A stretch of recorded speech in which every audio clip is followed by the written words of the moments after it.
Every time this car breaks is just another excuse for me to work on it and make a video about it.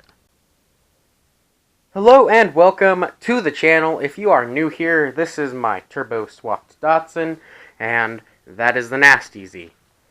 Today, I am going to be working on some distributor issues, and besides the couple of things I need to do, I'm going to be sort of testing and reviewing, even though this is not a sponsored video.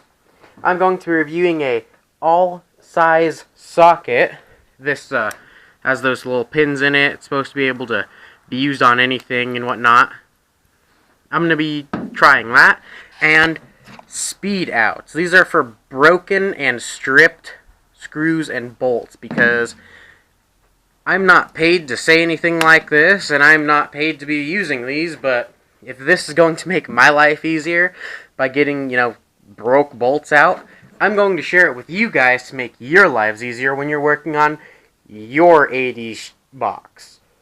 So let's get started. We got to move this out here for a little bit of space and a little bit of light, and then I will share what we're doing today. The car is out, and we're going to start by pulling the hood, pulling the hood up, not off, and getting rid of a broke distributor bolt.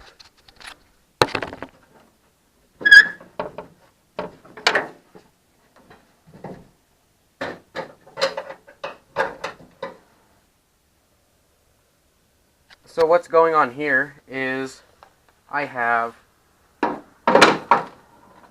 a broken bolt up top here, and that one's still good, so I'm going to get rid of that with the speed outs, and hopefully it'll, hopefully I can find another bolt that'll go in there that's the same thread and everything, but I don't think that's a big deal. Let's get to it. So the speed out didn't quite go as planned, so let's wait until further testing to actually decide on those. But we're going to go to the all-fit socket and see how that does.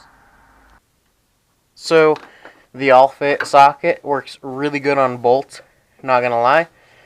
It doesn't really have the reach for nuts if they're on a big ol' threaded bolt, but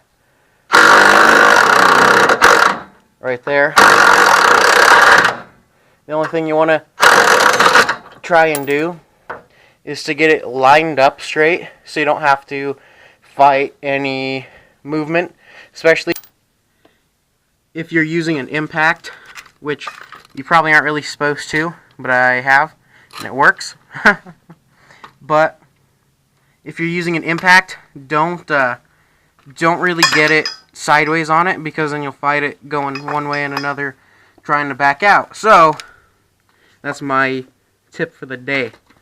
I'm going to find a socket to fit this bolt so I can use it on the nuts, and then I have to pull the oil pump and realign the oil pump shaft. Because if you don't know about the Nissan L series engines, they use the same shaft that's sideways for the oil pump for the distributor, as quite a few engines do, but this one is of course sideways and everything, and it has a line on the oil pump to tell you where to line it up on with that, and yeah, I'll show you when we get there. So I'm upside down under my car, and I realized that I didn't really explain what I'm doing. I had to drop the sway bar to get to the oil pump, which is there, so I can move it and then move the shaft that's connected to it. But don't mind the hood latch over here. It just hangs out a little bit. I still need to look at the turbo drain line that's right there, because it was leaking on me the other day, and right now is about the best time about any to share what I found about this the other day. So, I tried to start it, you know, the day I released I got the DATSUN running video, everything was good. You know, it ran pretty poor, but it did run. Yesterday, which would be Tuesday, I went outside to try and start it, and it didn't want to start. And my friend had told me that this is the idle air controller, which we don't have. I had it hooked up to the housing here, the thermostat housing, and you're not supposed to, obviously. So I unplugged it, tried to turn it, didn't try to start it, didn't want to run. Didn't want to start, actually. And the day prior, we had adjusted the timing on the distributor to see, you know, if it was bad or sideways or whatever. And I might have just figured out why it's not wanting to run. Not gonna lie, but I'll get to that in a second. But it didn't want to run, and I'm like, okay. And I'm pretty certain I figured out why. Didn't want to run, and I'm like, okay, you know, I was trying to start it, it was making weird noises. So I adjusted the distributor back to what it was. Still didn't want to run, nothing like that. And then I decided to pull the plugs and read them. And while I did that, they were a little bit gassy, not gonna lie. Which I'm like, okay, clean them off. And at this point, I'm like, why don't I just do a compression check on it anyways while I'm here? Well, the one day I did, and it was 150 all across the board, within like maybe, you know, 2 or 3. Pretty good, right? Well, I got here the other day, and granted, you're supposed to do compression checks when the car's warm. And I've seen them done cold and hot. So, you know, I was thinking cold, it's gonna be fine, whatever. Number 1, 120. 2, 140. 3, 140. 4, 120. 5, 140. 6, 125. And I had just kind of stepped back and said, okay, what now? Because if I hurt my motor the other day trying to run it the little bit that I did, you know, wow.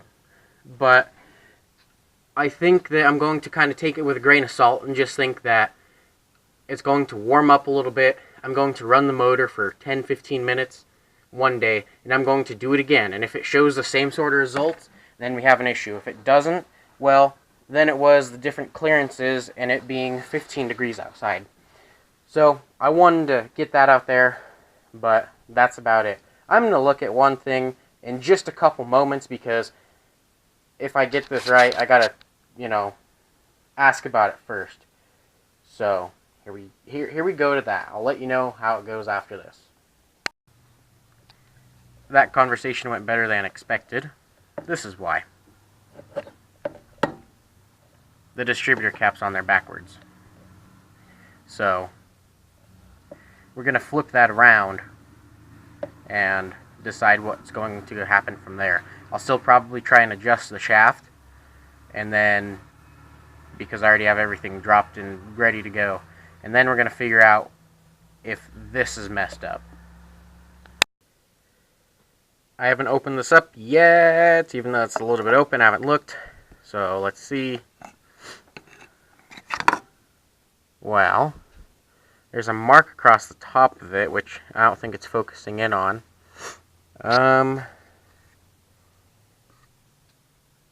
It looks okay. Let's see about the distributor cap though.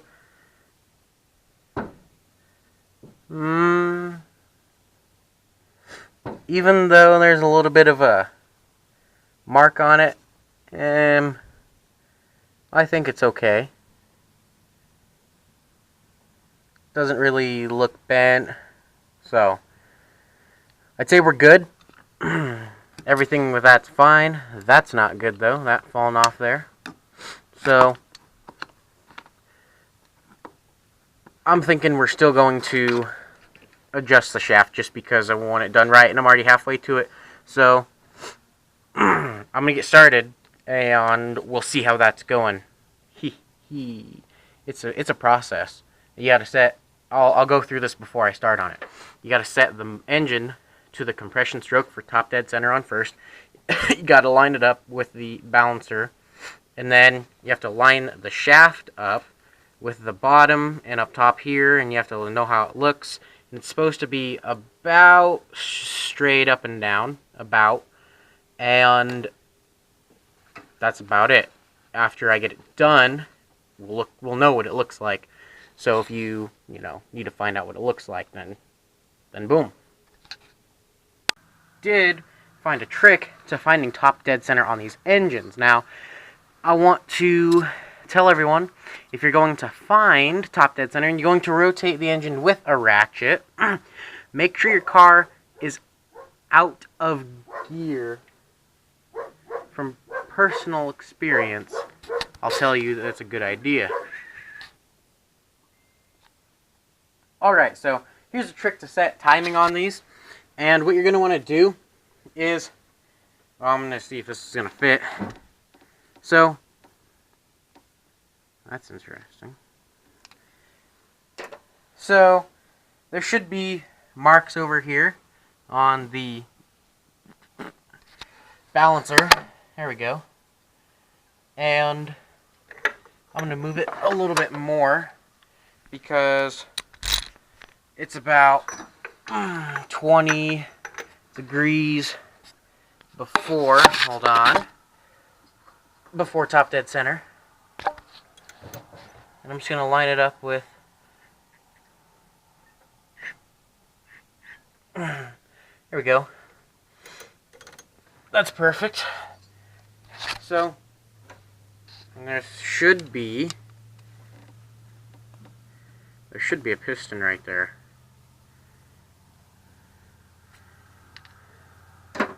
Strange. It doesn't, I mean, it is a marker and it's not going to reach all the way in there. But if you look down into there, and I know my camera won't pick it up, but if you take your phone and shine its light in there and take a video, you can align the cams. Number 1 and 2 have to be up. Yep, we're sitting around top dead center, even though I need to move this over 1 tooth. And, well, that's how you know. The cam lobes 1 and 2, they have to be not on the valve, obviously, because they'd be on the compression stroke.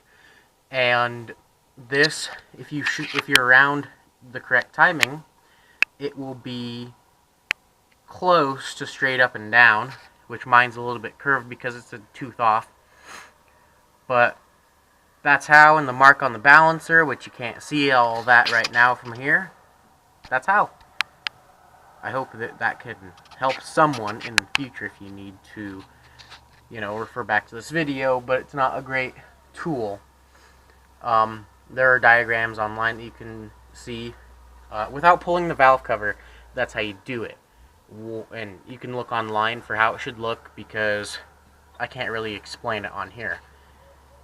Now we get to do the fun part of pulling the oil pump and that shaft. Alright, I have vice grip holding the top. It's a little trick that people do to keep the shaft from falling out. And over here, I have this wonderful thing, and I'm probably going to stop about mid, getting this off to try and line it up right. Okay. Oh, there goes me oil, boys.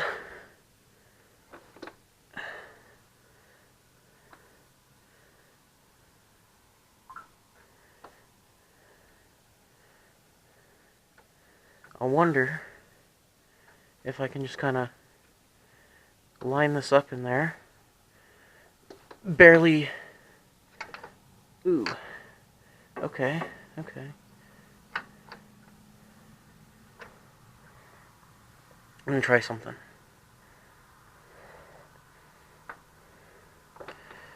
Come on. Thread into your hole. Okay, never mind. I'm gonna pull that bolt out. Remember what side goes where. I'm gonna grab a long bolt. It doesn't go in this side. Ow. At least I don't. Yeah, it doesn't go in this side. I'm gonna line it up there. I'm gonna thread it in just a little bit.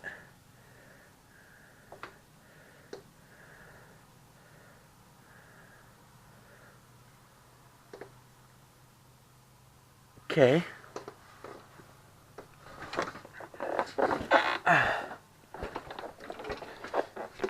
And while I'm creating an environmental hazard right there, just kidding, it's on pavement, it's on cement, it's going to be fine. I'm going to go up here, and I'm going to try and, I'm wiping my hand off at the moment. I'm going to try and, I'm going to turn this sideways, please don't hate me, grabbing sideways video. I'm going to grab the shaft, pinch my finger, going to grab my needle nose, there we go,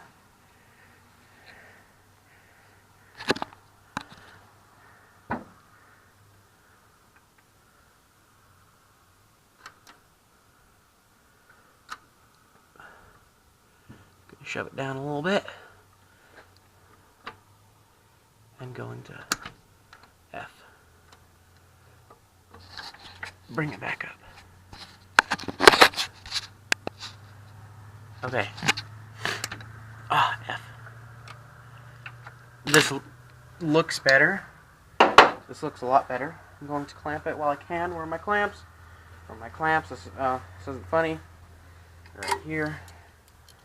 I'm going to clamp it. I'm going to bolt it and consult with my expert if that's right, and then get back to bolting the oil pump back up. Give me a few so I can do that, and I'm going to get back to this. Alright, this is the correct position. It is pretty much in line with the two bolt holes, and the shaft's offset to the front of the motor. If it is an 82 or 83 turbo shaft, it would be a little bit different.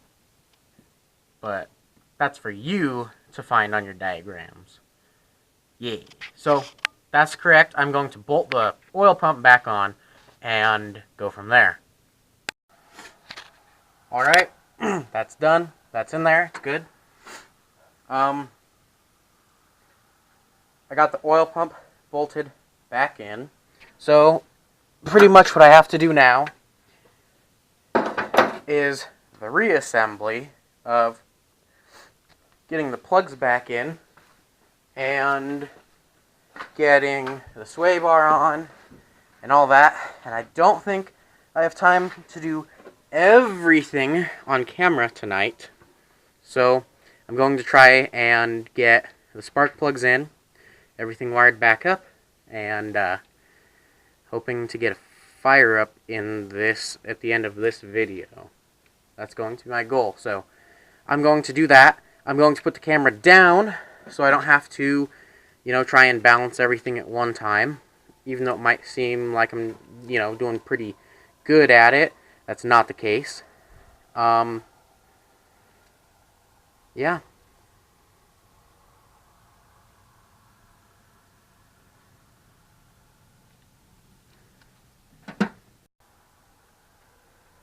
Alright, everybody. So, sadly, I'm going to have to end the video off there. It is getting dark. It is getting cold. I have to move the car in. I have to move the other car back up. I won't be able to get this thing fired up yet because I still have the sway bar down.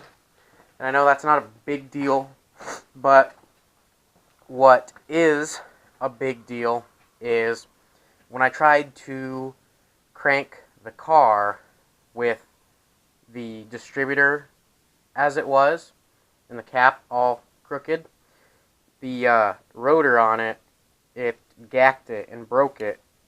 So, simple things, but I won't be able to get it fired up tonight, and I don't want to wait to put another video out about, or I don't want to wait and do this video and, work on it tomorrow and whatever, and have to do all that because it's probably going to be till the weekend before I can get a new rotor for it. So, although that sucks, that's part of life.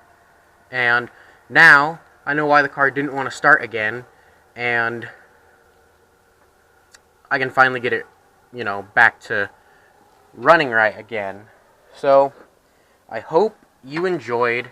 I hope that this inspires you to, find a project of your own. If you do decide to pick up a DATSUN, stick with the L6 or the L4, depending on what it is. If you decide to pick up a Z car, stay with the 6-cylinder. I can't force you to do anything. That's just my preference. So, I hope you enjoyed. As always, do subscribe to the channel. I'll have a subscribe thing over here. And I have a link to another one of my videos. It's pretty nice. Drop a like, subscribe, leave a comment down below if you, want me to get this going, or if you just hate my guts, or yeah. Thank you for watching, and if you made it this far, chimichangas. If you made it this far, put that in the comments below. Not a thumbs down, put it below. Give it a thumbs up. Have a great day.